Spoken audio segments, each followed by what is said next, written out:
Welcome to another episode of Band Director Bootcamp, the podcast with productivity and wellness tips for busy band directors. I'm your host, Lesley Moffat, and I'm really grateful to be sharing this platform with you. As busy band directors, we know you don't have a lot of time to watch lengthy professional development webinars, so we share 20-minute tidbits with takeaways you can use to support you in this awesome profession in a healthy way.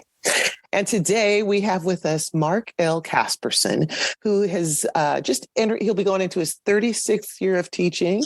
He's the head band director at Bowman Middle School in Texas, where he teaches 6th through 8th grade band. He's also the creator, and this is why I heard about him. And I said, you got to come on my podcast, because he's created a device called Tuner Caddy.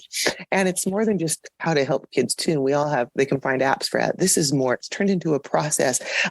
He's learned things that have help his band function easier and better. They've gotten better musically as musicians in rehearsals, and there's more pride and ownership by his students. And they had a 95% retention rate this year. And it all started and it exploded into this massive thing with Tuner Caddy. And so I'm going to invite Mark to tell us a little bit about himself, and then we're going to talk about this tool. And pretty sure a lot of us out there who might be hesitant to, how do I start teaching kids to tune? How do I do some of these things? He's going to help us with a lot of that. But first, Mark, thanks for being here today and for coming on the show. And I'm so excited. I was so grateful that you said yes. Tell us what led you to be, 36 years ago, I'm going to be a band director. How come?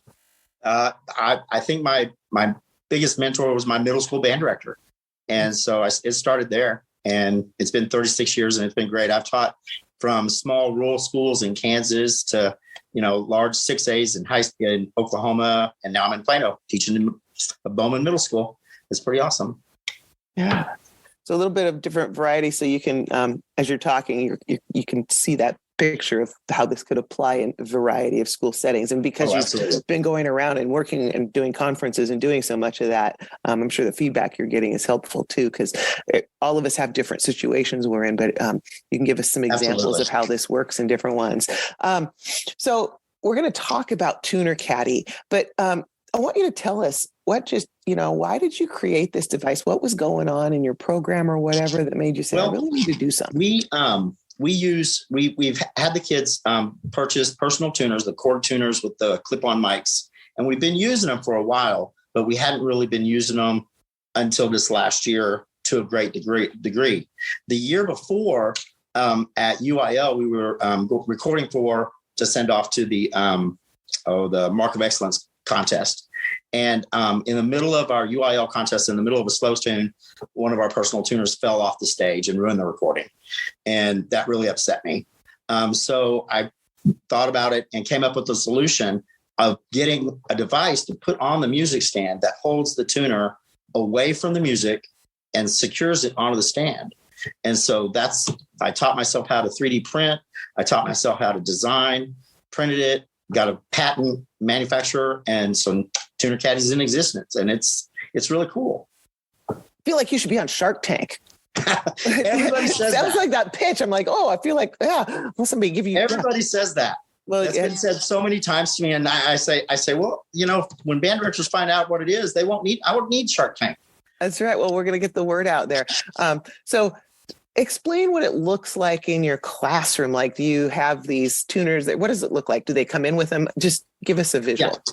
Well, every day when they come in, they either have their own Tuner Caddy with their personal tuner. It's part of their equipment. It's part of their, like their binder and their instrument. They have that. And they either, they set it up on their stand. And I prefer them on the upper right-hand corner of the stand. And they set it up, turn it on, calibrate it, and clip it on. It's just part of the setup. So the entire band has one on the upper right-hand corner of the stand, and they're all clipped to their instruments, and they're all ready to go within 2 minutes of the bell. That's the expectation. And they understand it. And, that's all the kids do it all the way from the beginners to the wind ensemble. So they don't fall on the floor. Okay. So no, they don't fall on the floor at all. It hooks onto the top of the stand, and the tuner fits inside of it, and it's secure, and it has a pencil holder. So there's nothing in front of the music or the books that are on the stand. So there's no distractions on the stand. That was the entire purpose, is to not have any distractions, because that's what initially caused the problem. And it's completely and totally clear of everything. So you met your goal, which was to not have things fall off, the tuners fall off the stand, and to have them, secured to the stand every day, and they've got them. What's happened since then as a result of by accident, kind of like you were saying earlier? Initially, it was to really get rid of the distractions of the tuners falling off, and then it turned into insisting that everybody have their tuner on every minute of every rehearsal and have it clipped on, and to make sure that they were in tune. And so we started real small, just with our warm up of concert F, and we started real small. And I made them, they looked at it, they referenced it, they would adjust their instrument, they'd look at it, reference it, and adjust it, and then it slowly expanded into the warm ups.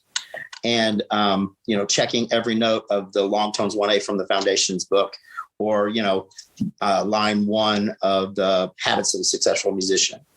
And we really started making sure that the kids understood that they had to listen to themselves.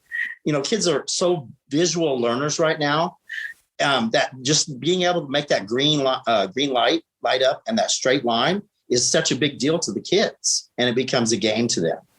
And so, once they start listening to themselves and getting themselves in tune, then we start expanding it to, okay, now listen to your section. This is level 2 listening. Listen to your section, get that in tune. And so, kids start doing that, and it becomes a competition between sections. And then it expands to level 3 listening, which is listen to the entire ensemble. What do you hear? How do you fit inside that ensemble? What's your role in the ensemble? And it just expanded and expanded. And we do it with all 3 of our groups, our top group all the way down to our bottom group. And we've also started doing it with our beginners once they can make a good quality sound, which is about October, November. And so your kids, clearly the musicianship, I can see how this helps the musicianship. What about the trust that kids have in each other? You were mentioning earlier that they really learn to work together as a result. Oh yeah. And that's been really, really fun. We play the game. What do you hear? What do you like? What do you hear? What can we fix? And, we always start with positives. What do you like?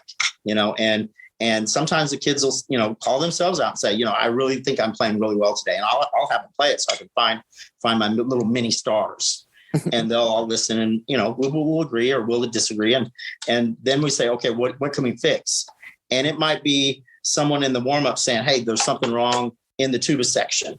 And it might be, on long tones 1A, instead of playing an A natural, they're playing an A flat, because that happens a lot. And it helps the bands listen to each other and help each other fix things. And it's not competitive. It's, cooperative, and it's pretty amazing when you give control over to the kids really take pride in what they're doing. And it's exciting.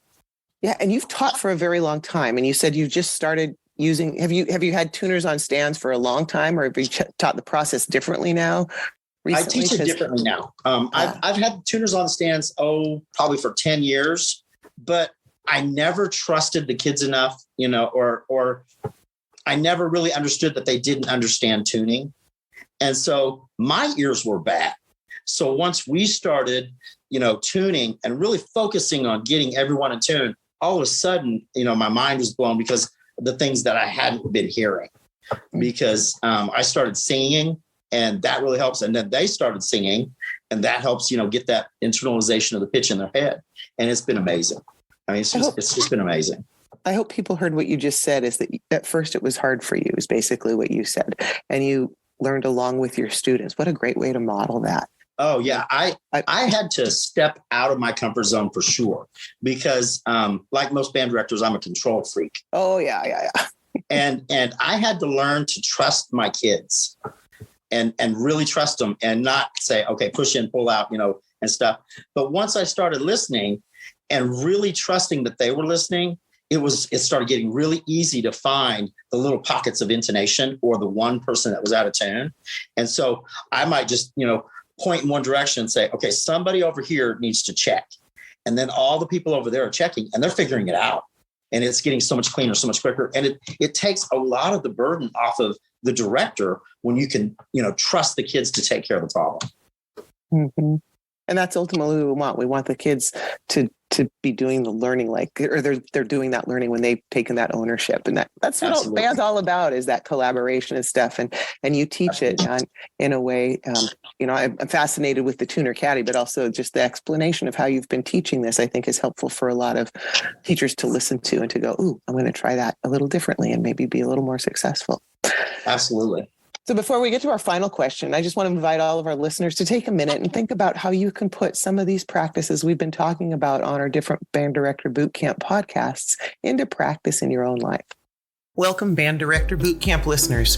If you're feeling a bit burnt out and are ready for support and accountability partners in your wellness and productivity, we have an amazing opportunity for you. Join our 90-day virtual boot camp, a community initiative designed for busy band directors like you who love their job but seek a more sustainable approach. We'll meet weekly, discuss your wellness goals, and develop strategies to help you achieve them. We'll tackle productivity hacks and fine-tune systems for the upcoming school year.